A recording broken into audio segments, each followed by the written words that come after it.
Genesis chapter 2. So the creation of the heavens and the earth and everything in them was completed. On the seventh day, God had finished his work of creation. So he rested from all his work.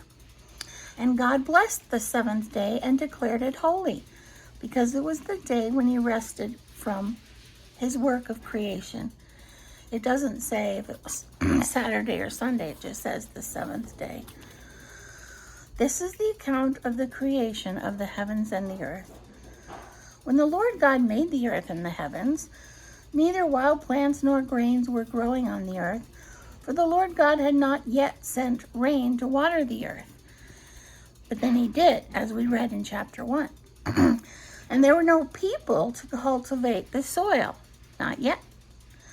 Instead, springs came up from the ground and watered all the land. Cool.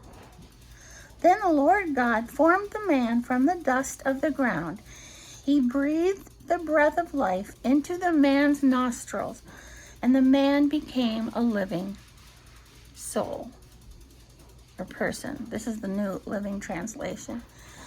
Then the Lord God planted a garden in Eden in the east, and there he placed the man he had made. The Lord God made all sorts of trees grow up from the ground, trees that were beautiful and that produced delicious fruit. I never noticed that it says trees that were beautiful. Jacaranda, weeping willow, oak. In the middle of the garden, he placed the tree of life and the tree of the knowledge of good and evil. 2 trees. A river flowed from the land of Eden, watering the garden and then dividing into 4 branches. The first branch, called the Pishon, flowed around the entire land of Havilah, where gold is found. The gold of that land is exceptionally pure. Aromatic resin and onyx stone are also found there. The second branch, called the Gihon, flowed around the entire land of Cush. The third branch, called the Tigris, flowed east of the land of Asher. The fourth branch is called the Euphrates. We still call it that. It's pretty cool. The Lord God placed the man. That's why people think they know maybe where the Garden of Eden is, because it's near the Euphrates River. The Lord God placed the man in the Garden of Eden to tend and watch over it.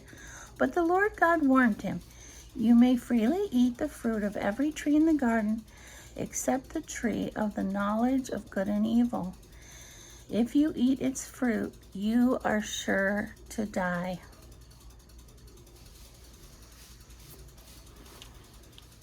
Then the Lord God said, "It is not good for the man to be alone. I will make a helper who is just right for him." So the Lord God formed from the ground all the wild animals and all the birds of the sky, which were mentioned in Genesis 1, and he brought them to the man to see what he would call them. And the man chose a name for each one. Super cool job. Very fun, but difficult. I would probably run out of words. He gave names to all the livestock, all the birds of the sky, and all the wild animals. I wonder what language Adam was speaking.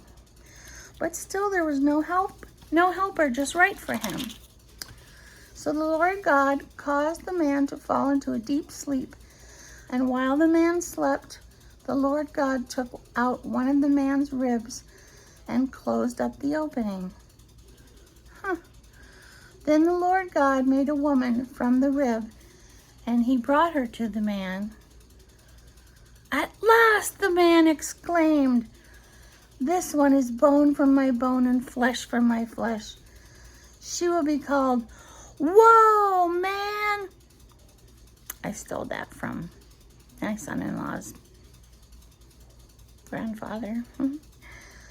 Because she was taken from man.